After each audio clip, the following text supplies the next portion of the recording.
the hotline and welcome first timer to the show. Creator of Girls Can Grill Landscape, Christie Vanover, joining me here on the show. Christie, how are How you? you doing? I'm doing absolutely fabulous. Appreciate you making time for the show this evening. So Thank you. let's do a little bit of background on you, Christie. Where are you from originally? Where are you headquartered out of now? And of course, then we'll build into some live fire. All right. I hope I don't mess up and get banned from your show. So I'll do my You're best. already treading a fine line. Let me tell you that. Right. All righty. Okay. Well, I was born in California, but kind of grew up all over. I kind of call Kentucky home. That's where I spent my high school and college years. And now I'm living just outside of Las Vegas Where in Kentucky? in Louisville. Oh, And really? you can tell I'm from Louisville because I know how to say Louisville. That's right, So. Louisville. Yeah, Bourbon County, USA. Love it. All right. Like, how big was bourbon back then? I mean, was it anywhere near the heights, or has it always been tremendously popular and is just now, like, everybody's really finding out about it?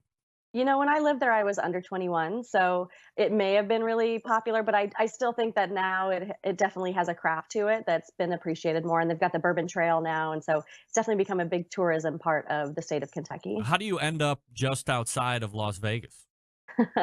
My husband was in the Army, so he served over 20 years, and we moved all over the world and all over the place. And his family moved out here, and we just decided this would be a great place for us to end up and love the weather and really love everything about Vegas and close to an airport. So anywhere else I want to go, I just hop on a plane and get there. So where's the most exotic place you guys were living at? We lived in Belgium and we lived in Korea. So, and then Mississippi. So, no, really, we lived all over. So, but Belgium was fantastic. Korea, I mean, really, really amazing. And the food that you get there is just out of this world. So, What kind of a diet is over there? I mean, stereotypically, you're probably thinking like fish and seafood and stuff like that, but is it a little different than that? in Korea, Yeah. yeah, no, all sorts of meats. I mean, definitely pork belly was really popular and beef, with bulgogi. And, that's where you've got the grills where they've got those open pits or not open pits, but excuse me, but the small grills that are kind of like this in front of you and they bring out the raw meat and the raw veg and you just cook it right there at your table. The challenging part is that you sit on the floor. No problem for me, but if you can't sit Indian style, it's a little difficult, but yeah, fun times. Uh, when did the love of live fire start? Were you from a family that was just innately grilling or barbecuing, or do you find it later? I definitely found it later. Hmm. I had a different blog that I started in 2010, and it was more of a place for me to catalog my recipes. I used to do some catering when I was with my husband in the Army, and people were asking for my recipes. So I just threw them on a blog and started social media. And then when I moved to Texas, we were stationed at Fort Hood. I just realized more and more how much I was cooking outdoors and also started eating really good barbecue when I lived in Texas. So that just expanded everything there. And I transitioned my blog to a website that was really focused on grilling and blogging. And my father-in-law is the one who actually taught me how to cook in general and then also taught me how to cook outdoors. And it's just blown up from there. So is the blog turnover where Girls Can Grill start?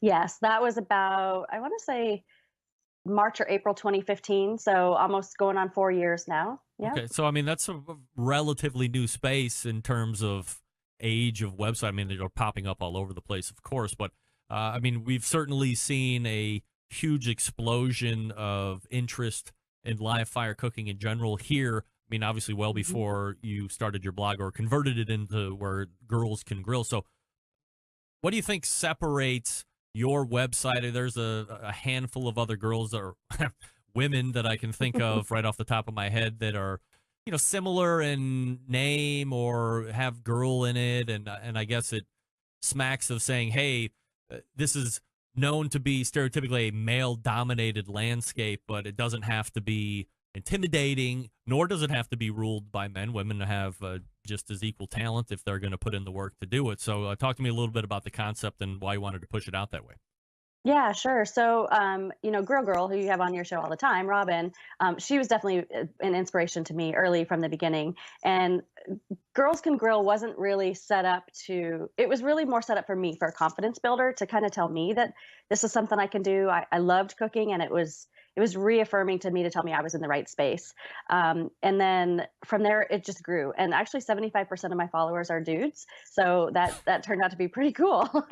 But I also, through what I'm doing, I definitely want to inspire other women and I want to I want to discover and learn why other women don't necessarily like to grill. I find that some find cooking with charcoal is dirtier, so they don't care for that. Although I'll tell you, I've got pellet grills, and cleaning out a pellet grill is no Uh, clean task no either. doubt.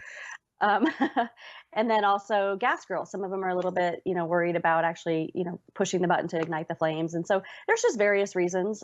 Some just don't feel comfortable. Some don't want to do it, and that's fine too. But I want Girls Can Grill to be a place where if you're new to grilling and you're interested in it or you want to get interested in it, then I'm a place where you can reach out and I can help you with grilling. And from there, it's just transitioned into me turning into a barbecue competitor. And so I'm actually helping a lot of new people on the barbecue circuit who want to get involved, and kind of learning from my mistakes and learning from my successes and sharing all that information too. Christie Vanover joining me here on the show. Girlscangrill.com is the website. Socially on Instagram at Girls Can Grill. Of course, probably same on Twitter too. Yes. Christie? Okay. Yep. Yes. So we got to Everywhere. keep those handles the same for consistency.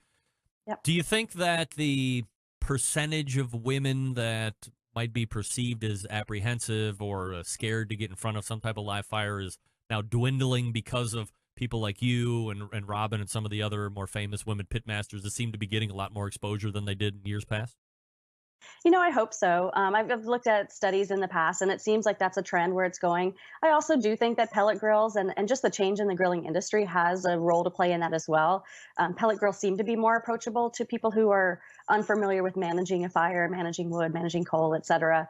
So I think there's a lot of things changing, whether it's us or whether it's the industry in general, and just society in general. They like to have experiences more. They like to go outdoors more. And so on the side, I'm actually a park ranger. That's my full-time job.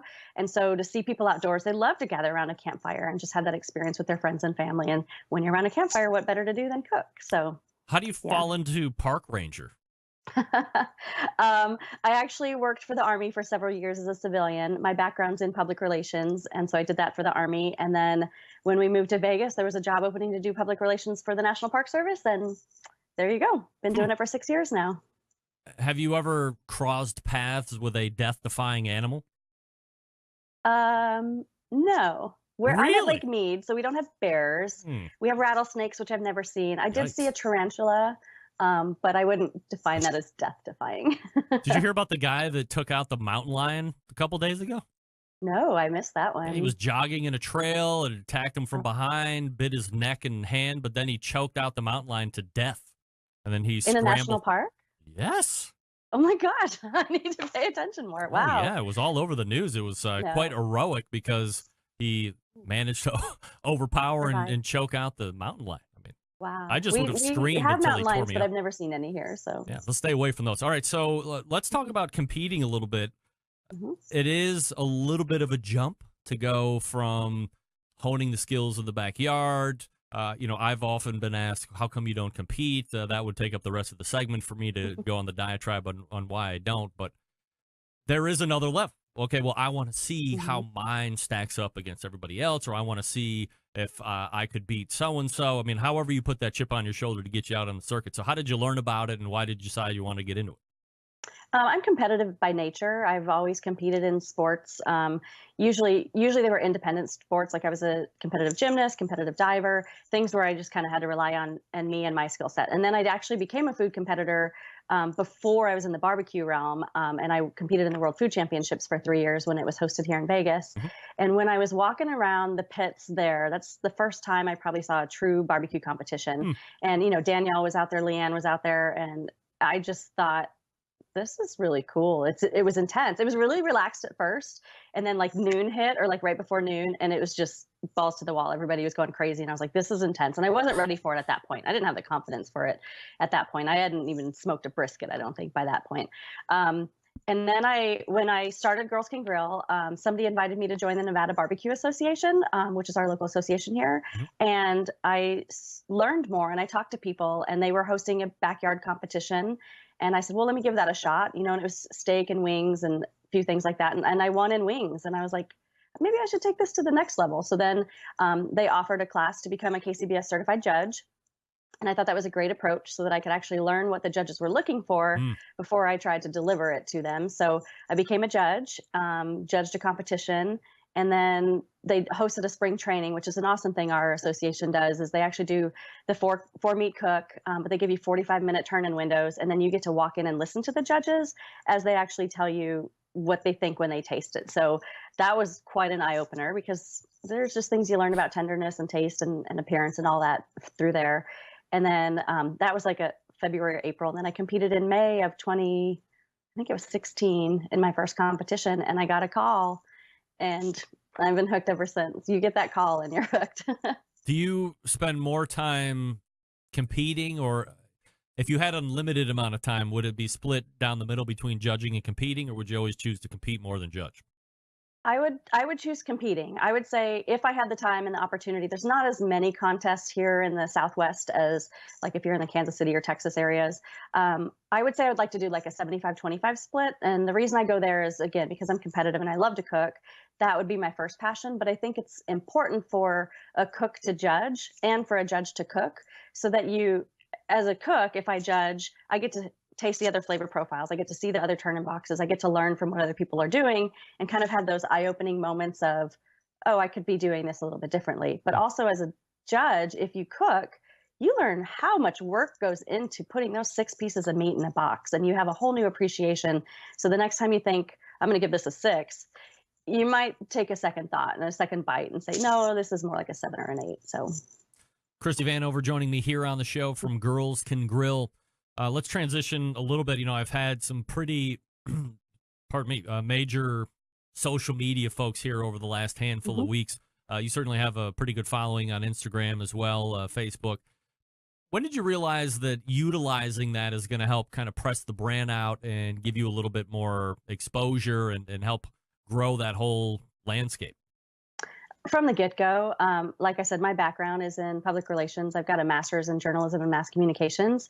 So it's come with the territory of what I've done my whole career for other businesses. And there was a point when I realized, as much as I love my jobs, working for the Army, working for the National Park Service, I wanted to promote something that I was really, really passionate about, which was cooking. So that's when I started my first blog and then following up this next blog, and knew immediately, like, one of my big pieces of advice to everybody, and you've touched on this on your previous shows, is when you pick your website and you pick all your social media handles, make them all the exact same. So I'm Girls Can Grill everywhere. Girlscangrill.com, Girls Can Grill on every social media platform. If you have to add a space or an underscore or or something different in there, it just gets a little bit confusing when other people are tagging you across platforms.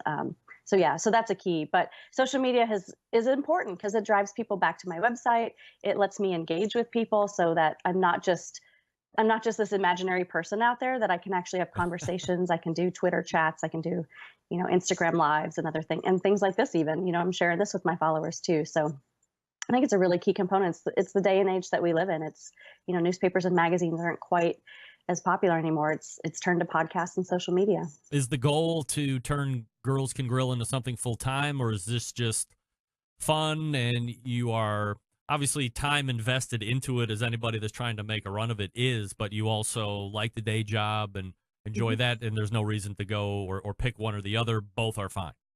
Yeah, I'd say I'm the latter right now. I mean, would it be cool to do it full time? Yeah, absolutely. But I really do love my job, and I work for the federal government, so I've got a retirement in mind. That's something that's going to be there for me long term, and I can continue to do this even after I retire. So but this has taken me to so many places that are amazing. I mean, every time I put in vacation at work, it's to go to like a barbecue competition or a beef convention or a tour of the Smithfield plant. I mean, it's just like, I feel bad for my husband because we never go on like family vacations anymore. It's always me going to cool barbecue things. But Christie, can you share with me a few recipes, if you don't mind? Yeah, like what kind of recipes you're looking for? Well, of course, we know that Valentine's Day is coming up here in a couple days. So do you have any special menu plans that you could share with us? Well, so if you've been to any of my social channels lately, you've seen the newest thing that I did, which was a tomahawk short rib. Yeah. So one of my favorite cuts of the cow is definitely the plate short rib. That's the big dinosaur bones. They're like 8 to 10 inches long. Usually I do smoke them whole as racks, 3 to 4 bones in a rack. But in this case, I just did the tomahawk version. I didn't invent it. I just did a how-to video to show people how to do it, to where you actually cut them into individual bones, and then you roll the meat down And so it looks like a tomahawk, but smaller than a normal tomahawk steak, but it's short rib version. And then you add a rub, throw it on the smoker at about 250 to 275 Mhm. for 5 to 6 hours Mm. until it hits a temp of, I don't know, like 203 to 207. And talk about presentation. If you want to wow your sweetheart on Valentine's Day, throw some, sweet potatoes or some polenta on the plate and just stack that big tomahawk right there on the plate. And nothing says I love you like a big hunk of beef. So That's right. I totally agree with that. One of the other recipes that I saw, what's been sweeping the nation here over the last 12 or 14 months is that term burnt ends. We've yes. seen the traditional beef burn ends. Then there was the whole pork belly burn ends excursion. I've seen Susie Bullock do hot dog burn ends or poor man's Right. burn ends. You did turkey burn ends. So what is that all about? I did. That was kind of a nod to Ray over at Dr. Barbecue. I knew how much he hated the pork burn ends, Oh, and he did. and I've known Ray for a long time, and I just thought, what could be something that would just be wild. And so honestly, the first time I tried it, they sucked. It was dry because turkey is not pork belly. Turkey Right. is not brisket. Right. It doesn't have anywhere near the same fat content and marbling. But I was determined. I was like, I'm gonna make something good about this out of this. So I probably did 4 or 5 different varieties and finally got it to a point where it was good. It's not a pork burn end. It's not a brisket burn end, and nothing is a brisket burn end. I mean, brisket burn ends were named burn ends for a very legitimate reason, and so we've all just kind of copied the cooking concept. But it was just a fun thing to do, and again, yeah, a little nod to Ray to be like, hey, here's another burn end version for you. So does it come out of the white meat or the dark meat? I tried both. I ended up with the white meat. Mhm. I was hoping to do it out of the dark meat because that has more flavor and more fat. But just in the end, by the time I got to like my fifth bird, I was just about over it. And it was weird because it came down to the sauce. What happened is that by the time you don't want to cook the meat too long because you hit your 165 and past that it's just not going to be that good and juicy. So then I would take it off at 130, but then you need to add the sauce. And when I was adding the sauce, then it was like it released all this liquid and it turned my sauce into like a broth instead Mm, of mhm, a mhm. tacky, sticky thing. So yeah, I was just balancing that out and finally just throwing them on the grill in cubes. And I think that's what finally worked. One of my favorite things to eat are burgers, and you had a pretty popular burger recipe, so I want to ask you about that. Yeah, for sure. I've done a lot of burgers, and my husband really gets irritated because I'll do like brie and fig and all sorts of stuff on it. And he's like, really, I just want a burger. Can't you just make me a burger with like mustard and cheese on it? And I went to the Royal, and Chef Jean Paul, who owns a restaurant in New York City called Blue Smoke, he was cooking up these burgers, and at his, they were pork. But everybody, all the social media influencers who came to the Royal, who were tasting it, we were just all like talking them up, and everybody kept saying for weeks that it was the best burger that they had. So fortunately, he had shared the whole concept with me, where he rubs the burger patty with mustard first and then puts it on a flaming hot skillet. Huh. Now he used pork lard and I used beef tallow because I was doing a beef version of the Yeah. burgers. And then it's just onions, pickles, American cheese, and a regular bun. And when I made those, and I've shared the video now, I served it to my husband. He was so happy. He was like, "You finally made a real burger!" And he like downed 3 of them that night right away. So yeah. All right, so this is Christie Vanover from Girls Can Grill. Girlscangrill.com is the website, and socially at Girls Can Grill, wherever you might follow her socially. Christie, really appreciate the time getting to know you tonight. Thanks so much for doing it. All right. Thank you. You got it. There she is. Christie Vanover from Girls Can Grill.